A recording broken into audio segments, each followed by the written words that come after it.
Good afternoon, ladies and gentlemen. Amidst all these gloomy talks around COVID, I thought, let's do something different in this webinar. Let's scout for some inspiring stories from our fellow food entrepreneurs. Since I cannot pack my bags and travel across the country to for either work or leisure, I decided to scout food entrepreneurs from across India for this particular webinar. So this particular webinar becomes special. We've got entrepreneurs from various tier 2 cities with us who've scaled to different heights. I have personally heard their stories, and their stories are truly inspirational. I have started seeing the glass half full after listening to their stories. I hope their stories will rub you all in the right way as well. So in the morning, I was craving a poha, and I went scouting for an interesting Indori poha, and that's where I met my first speaker, Prashant Kulkarni. So Prashant is a founder of brands like Andewala, Chatar Patar, and Tikni Foods. He has scaled his startup to 22 states. It's not a startup anymore. He started from Indore. He, interestingly, Harvard has done a case study on him. So, Prashant, from BPO to food business, how did you take that plunge? Please tell us a little bit about yourself, about your brands, why Indore? और sir Harvard तो हम लोग पढ़ने नहीं पहुंच पाए, आप वहाँ पे सब्जेक्ट बन गए. So please, yes, I was lucky there basically. So to start off, hi all, I am Prashant. I'm from the city where probably India's only city which has got IIT, IIM, Infosys, TCS, Symbiosis, and Narsi Munji, and still it is called a non-metro city and a foodies paradise. So the journey basically started off when I had a roadside pani puri. So I ended up eating a roadside pani puri, thought of creating a brand around it. Then the entire food bug bite me, and I thought of creating a brand around it. We called it Chatar Patar. Then the journey started. The food started exciting me a lot, and then we built other brands around it. So we've got around 7 QSR brands running in 22 states as of today, and which is basically Chatar Patar, which is Indian street food brand, because in the midst of all the burger and pizza brand, apna pani puri miss ho raha tha. So thought of creating a brand around it. So we've registered world's first pani puri brand in 112 flavors and scaled it across the country. So this was our first gig, and we got lucky because we were able to do very good with the team that we have built. With the same team, we have built a brand around burgers. We have built Desi Burger ka brand by the name of Boxo Burger, smaller concepts scaling up in different verticals there. Then we've built a brand called Andewala, because egg is the second largest consumed product in the world. And the only thing that we get to it is burji, ubla anda, tala anda, omelette, and a couple of other things. So we've created the entire range of products around eggs also. So and so forth. So we have built around 7 different QSR brands. And now the cloud kitchens is what our radar on. So we are building around 22 different virtual brands and scaling it. So we have scaled it in Indore and Hyderabad as of today, and would be targeting Pan India pretty soon. So probably our food will be coming to your city pretty soon. So your all cities rather. Interesting. So tell me one thing. So I mean, you're in 22 states. So how difficult is it to adapt to the Indian palate? They say Indian palates change every 200 kilometers. Mm-hmm. So do you have a very standardized menu across all the states, or have you also adapted to localization of taste? How do you do that? Sir, correct. So basically, I'll give the answer in 2 different parts. Since we are based out of Madhya Pradesh, so we are in the center. So geographically wise, it is in benefit of us because if you are to scale north or send the products in the northern side of the country or the southern side of the country, it is distance rather. I mean, So things are comparatively easy to scale because we are managing from the center. B, yes. So food, some of the things. We have to, since we have developed or we have innovated ourselves, so we have kept the recipes same everywhere, but smaller nitty-gritties we have to customize it according to the taste. And his is a fun insight also. So whenever we go to McDonald's, even if he asks for a slice of a onion, or if he asks them to add extra salt, they would say we don't have salt in our SKU.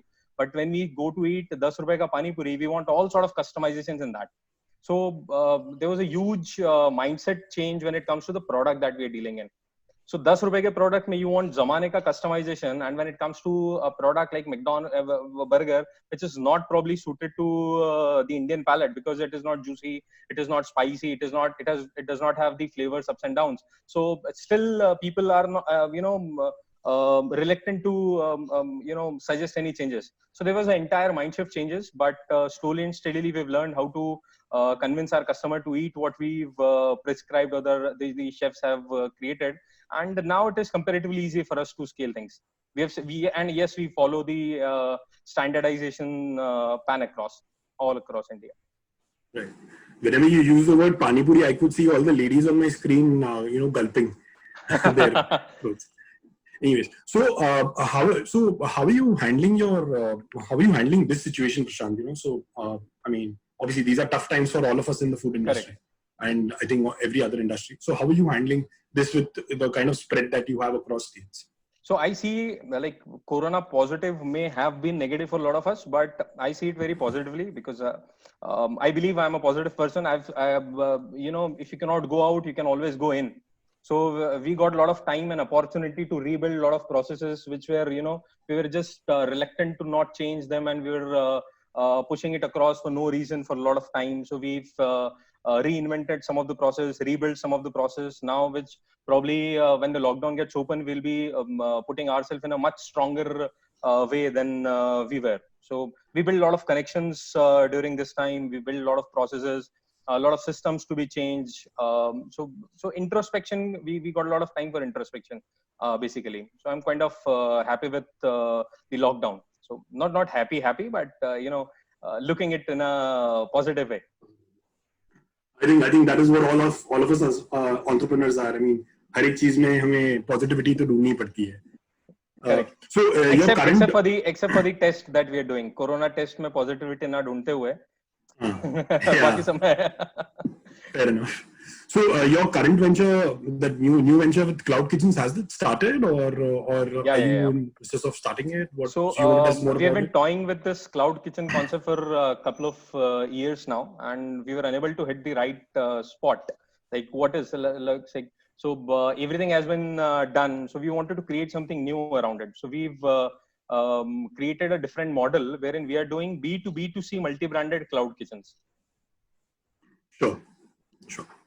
So Prashant, thank you. That was very informative. Thank you so much. Moving from poha, so by the time midday came, I was craving an amazing shawarma. Lockdown mein har 2 ghante mein bhook lagti hai. And then I was looking for brands who are, amazing with shawarmas. And I realized that a brand called Marrakesh is synonymous with the city Pune. Gaurav ji and Kayanis ke baad Marrakesh ka naam aata hai Pune mein. So that's how we got our second speaker, Gaurav Gite.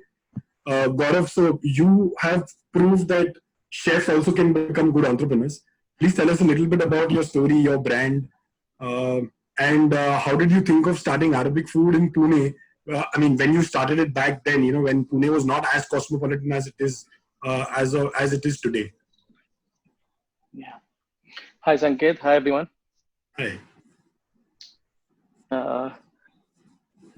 Kids, see, back then when you talk about there was no as something completed my. Gaurav, I think your voice is cracking. Maybe you might want to shut your video off. I think there could be some network issue.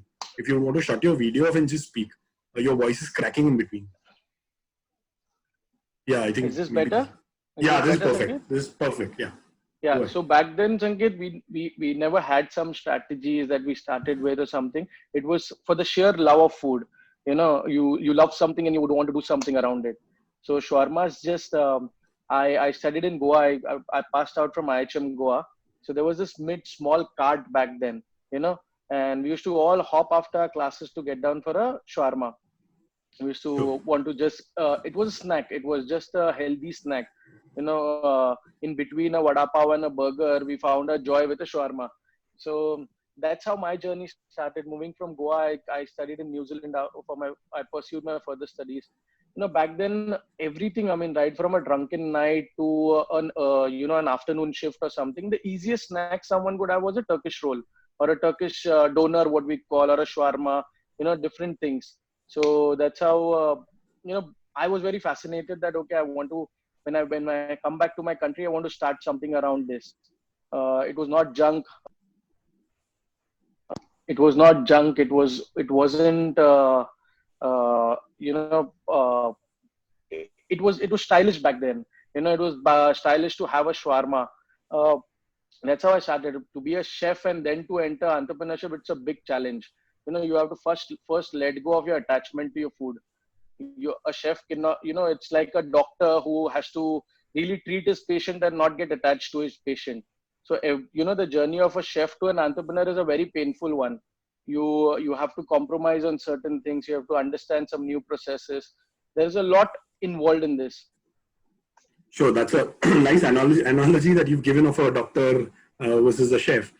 So tell me one thing. So what are the critical decisions you took at every step in your life that is taking you to 23 outlets today in Pune and I think a few other cities? What do you think were like the critical decisions that have helped you to scale so much? See, the base, I mean, we started scale. Sanket, I opened my first outlet back in 2007 when I was 23. Back then, words like scaling or creating a multiple model out of a QSR chain. I mean, QSR, the term QSR was fancy in itself. Quick service restaurant. Back then, it was just maybe fast food. It was termed as fast food or snacky things or stuff like that. I knew for once that just selling shawarma, falafels, hummus, or you can't make an outlet out of it. We are Indians by nature. We want to have a butter chicken, a dal makhani, or a biryani even after the shawarma. I mean, I'd learned about that. So we made a menu which was very interesting. We did kebabs, we did Indian food, which was a backbone to the central idea I had with food.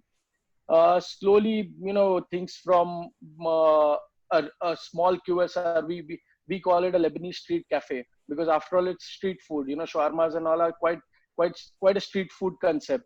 So, things, I mean, just panned out one after other.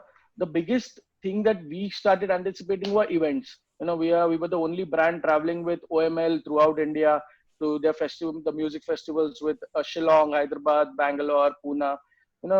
We started knowing that this food is vastly accepted. People want to have this, and that's how our journey began actually. Agreed. I completely agree. I completely second that.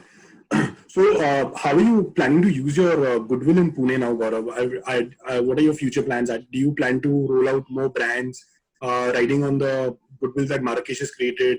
Are you planning to expand to other cities? Do you see any roadblocks expanding to other cities or states? See, currently we started expansion in other cities. We were in Hyderabad, we are in Chandigarh, we are in smaller cities. But Pune was our base. Pune was where we grew multifolds. We have about 17 outlets with Marrakesh, and then we have a couple of four cloud kitchens called Pune Bowl Company. So this was our foray into a cloud kitchen business, which again started doing fantastic. We with the current times with what we are dealing into, it's about a small wait to understand, to look around, to absorb a lot of things, and then to reflect on things that what is actually that we want to do. Things are not going to be the same, yet they are going to be the same. People are going to eat out, people are going to fancy for food. There is nothing that is going to change. Now for an entrepreneur, I look at it like a small break where, or maybe a restart or a reboot button where the only thing an entrepreneur starts with is a belief. Back then I didn't have too much money in my pocket or too many mentors or too many strategists that we can align with. Today you can really pull up a phone and really get someone on board saying that, oh, he's a financial consultant to us, or he's a strategist to us, or back then we didn't have anything but a belief. We followed our instinct. So just waiting for things to unfold. We are not in a hurry. We took 13 years to get to where we are. 3 months is not going to spoil the trip for us or for anyone for that matter. That's a very interesting thought. Yeah. Yeah. So See, for how are you? So now how are you handling? I mean, this situation, Gaurav. I mean, this with the number of outlets and the number of manpower that you handle. How are yeah. you wading through this COVID situation, so to say? See, someone very early in my career had taught me this, that when you're dealing with your staff, you always remember that their frustration and their set of worries is always going to be bigger than yours as a founder. So, we have to just step down, understand them. It's been difficult to, go to every outlet or talk to everyone, but we made it a point that we interact. Communication is the key to everything.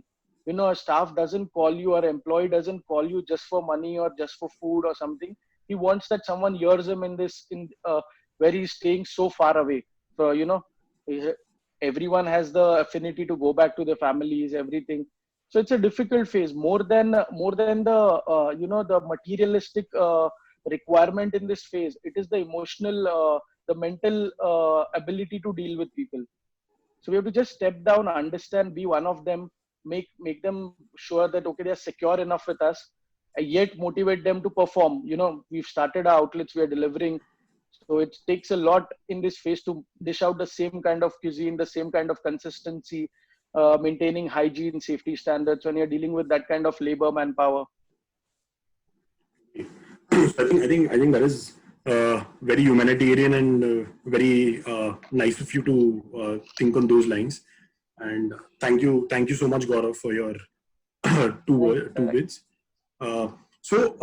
Whenever we discuss hygiene and hospitality in the corporate catering space, one of the first names that comes to my mind is Shivganga Caterers. I know these guys really well, and they do more than 30,000 meals a day in Nasik district. They control more than 70% of the corporate catering space in Nasik. Mahindra, VIP, Samsonite, and 18 other companies are the clients that they can boast of. Pravesh, the MD of the company, is one of the most hospitable and disciplined persons I know. I keep joking with him that he's the most hard working person in Nasik. Pravesh, please tell us a little bit more about your life, about your company. There are very few second generation entrepreneurs I've seen who have, taken the reins from their fathers and scaled up the business to 2x, 3x. So please tell us a little more about it.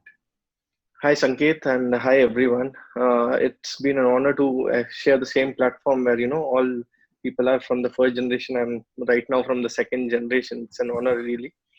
And about myself, actually, I had completed my master's management in the year 2009 and took over my father's business in the same year. And core activity being the institutional catering. About Shivganga, we started this activity. My dad started this business around 27 years back. Okay, the first company he served back then is Perfect Circle, and few more companies after that was Mahindra, and few companies, pharmaceutical companies like GSK, and more. So in late 90s, a chairperson planned to diversify and get into pharmaceutical packaging.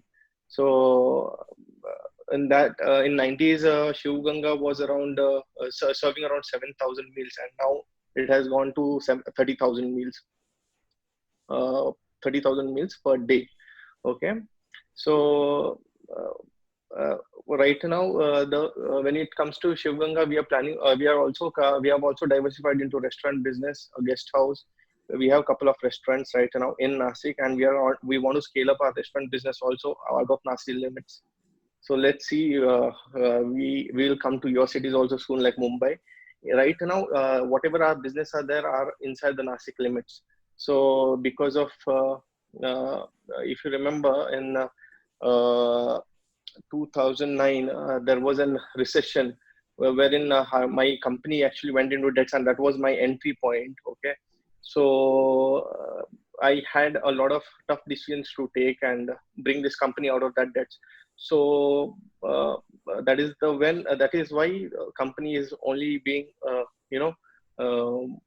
working around in and around Nasik. So now it's time. It has paid its debts off, and we are planning to move out of Nasik now soon.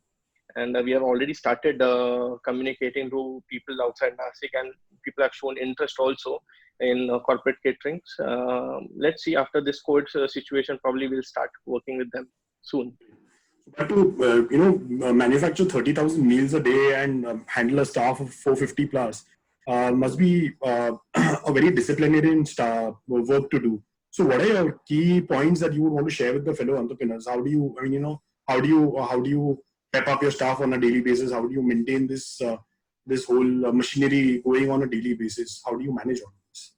Sanket, this actually comes up with the MIS, what you have in your company, and you develop. And MIS can't be set only at once. You have to continuously develop it.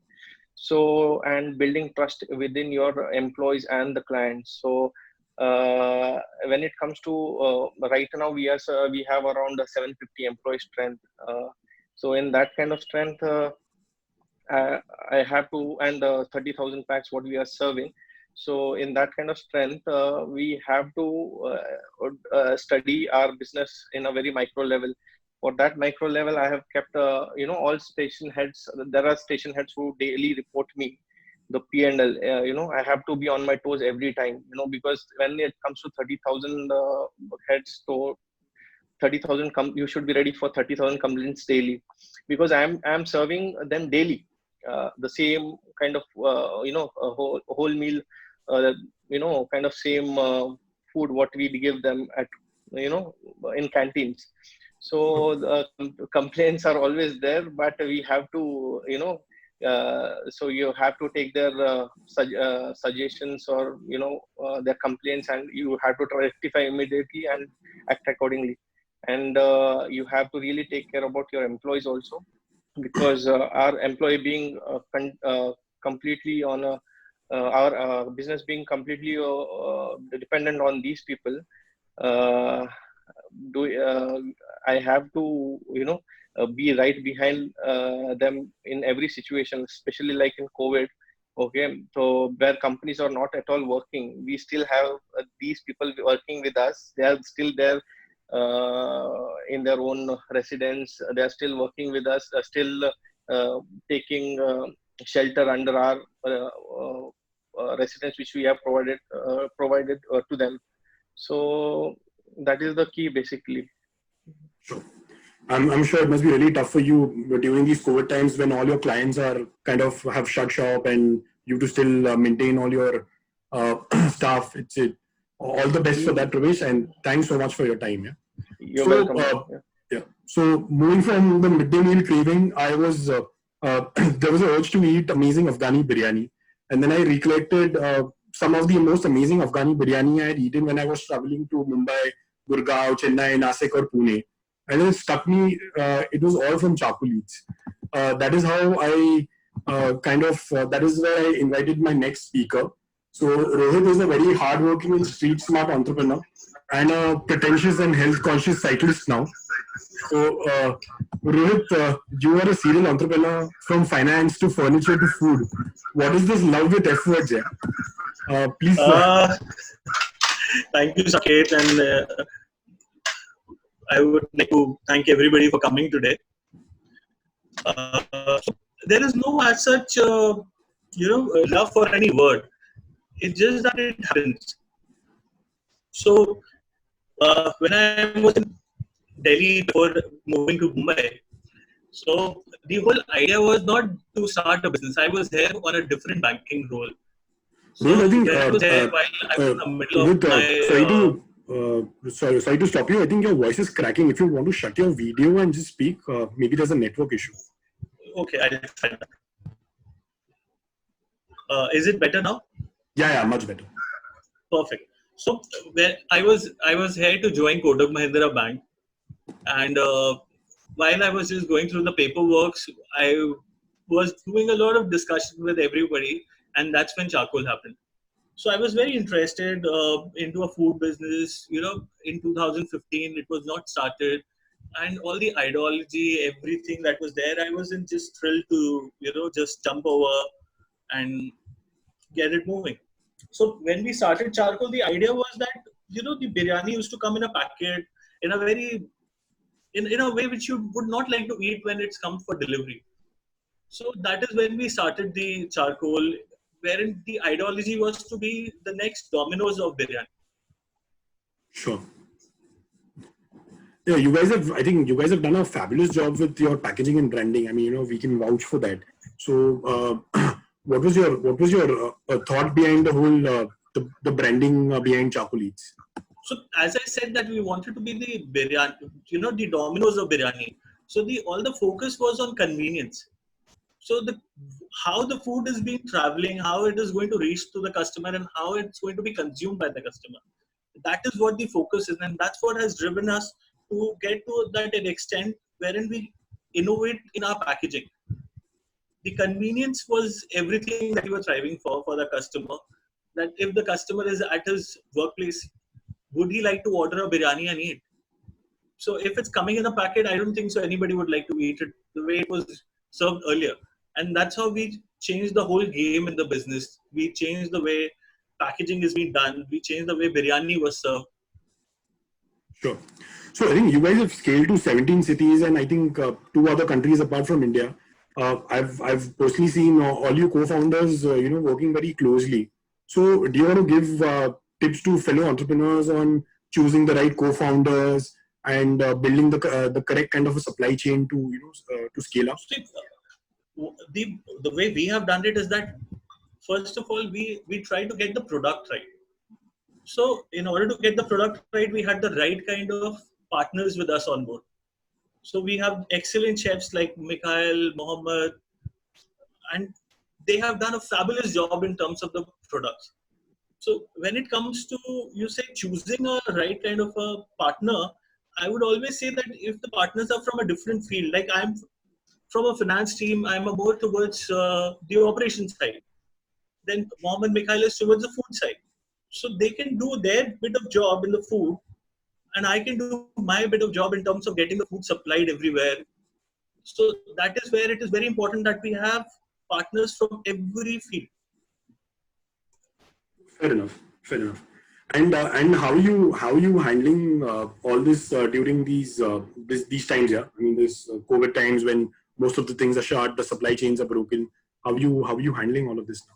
See, thankfully we are in the zone wherein we are allowed to get the food moved. So we are in that essential service zone. So we can keep our outlets open. We have just kept our team motivated so that they can come and work. We have reduced the shift timings for all our employees. And we are trying to keep as many outlets open as possible, because a lot of outlets were in the malls and places where we are not allowed to open. So those places we are shut. So we are accommodating those employees in the other locations where we are open. We're trying to provide them, transportation. We're trying to make sure that we're not cutting down their salaries. Sure.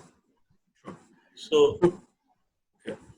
I'm sure it must be really tough. Yeah. So Rohit, thanks for your inputs. And so moving on to Abhinav. So a lot of us omnivorous creatures have this urge to kind of quit non-veg at some point of time or the other. But because of lack of options, it becomes very difficult to kind of leave that butter chicken. So I always was a firm believer that I will never be able to quit non-veg. I still haven't completely though. But at the TF Bazaar that we'd set up in Jan, I got an opportunity to taste some amazing vegan keema and vegan biryani.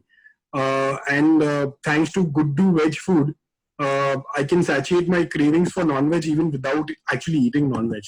So, Abhinav, I think post-COVID, your vertical is going to become the trendiest in town. Abhinav is the co-founder of GoodDO. He is here to make world a more sustainable place. So, Abhinav, would you want to speak a little bit more on your business and what made you get into plant-based meat and your ideology behind it, please? Sure. Thanks, Sanket. Thanks for having me here. Good afternoon, everyone. I represent this company called GoodDO. It's a vegan QSR chain. And in addition, we are 2 companies that work very closely together. The other company being GoodDO-The. And that's a company that manufactures plant-based meat or mock meat. It's a new category that is sort of gaining major global prominence the world over. And we are amongst the front runners in that space in India. So we create products, for those of you who do not know, we create products that that have the taste, texture, and of meat at nutrition and protein and other contents that's better than meat, while at the same time being sustainable, being more compassionate towards animals and better for your health as well as for the environment. GoodDO and GoodDO started with a singular focus, at the central focus of animal cruelty and sustainability. Whatever we can do to reduce animal cruelty around the world, and whatever we can do to increase and improve upon sustainable options that are available for us to eat in India and elsewhere. We are a bunch of people who are doing very different things with our lives, but who are all very passionate about, who loved animals and were passionate about causes for animals, and that's how we started. So we've got a team, a very diverse team, with our CEO for GoodDO, who's an ex-IRS officer who left the Indian Revenue Services. We've got Deepak, who's a finance whiz and a big experience in FMCG and real estate. We've got a hotelier, Shruti, who's was a VP with the Hilton Group in Southeast Asia, and I'm a scientist and studying protein chemistry, which we brought the diverse skills that was being talked about earlier to create products that give you that feel of meat while creating it actually from plants. We use so currently GoodDO is a very young brand. We are just about a year and a half old, with about 10 outlets now in 2 cities. That's in Udaipur and Bombay or Mumbai. And we focus on healthy, innovative, fun, delicious food. But that's very affordable as well. We want the product and the product category to be something that's accessible to all, and we've worked very hard to ensure that. And that's where GoodDO is at, in trying to create this category and build this category in India, create awareness around this. And we are getting great feedback from people who come to our outlets. We're getting great feedback from celebrities who take our products, and customers who tell us either at our stores or on any review platforms. Now we are also getting a fair amount of international interest in getting our products there. So yeah, that's in a very quick nutshell what GoodDO and GoodDO is about. And a quick word, GoodDO, by the way, is actually named after a goat who we rescued from a meat shop about a couple of years back, and his name as a term of endearment by our guys in our factory was GoodDO. So we took his name, and he is now a mascot, helping us spread this story of compassion.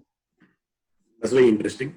So you think this COVID is going to work in your favor, Abhinav? You think it's just going to accelerate people moving towards plant-based meat, towards more sustainable eating? Absolutely. And how are you anyways handling COVID at the moment? For sure. No, I think you're exactly correct. This segment is already growing hugely in the West. In the US, for example, plant-based meats have become a major trend now, not a trend, I think a movement now, with every major chain from a KFC to a Burger King to a Carl's Jr., everyone carrying plant-based meat burgers. And then those are, growing through the roof. This year, I think week-on-week growth over the past couple of months has been 250 to 300% growth over the past year in plant-based meat compared to about 40-50% in regular meat consumption. So it's a global trend. Now it's coming to India as well, with people's focus towards health concerns, towards issues about sustainability and the huge amount of resources that go into production of meat and how it affects climate change, in addition to concerns about animal rights. I think this is, this is something that is growing and will continue to grow. We are already seeing in our packed food arm that our demands have been rising, and we've been getting not just interest from India, but also internationally for both the packed food as well as the QSR format, focusing on mock meats. So particularly for during COVID, with our QSRs, we are currently closed because of lack of transport and other things. But we are using this time to focus on streamlining our operations, improving our SOPs, focusing, getting into lots of partnership discussions that are coming our way. And we are also developing some very interesting do-it-yourself kits and ready-to-eat options that will help us, scale very easily, both in India and abroad going forward. Thank you, Abhinav. May you make the world more sustainable. Thank you for talking to us. Thank you so much. Yeah.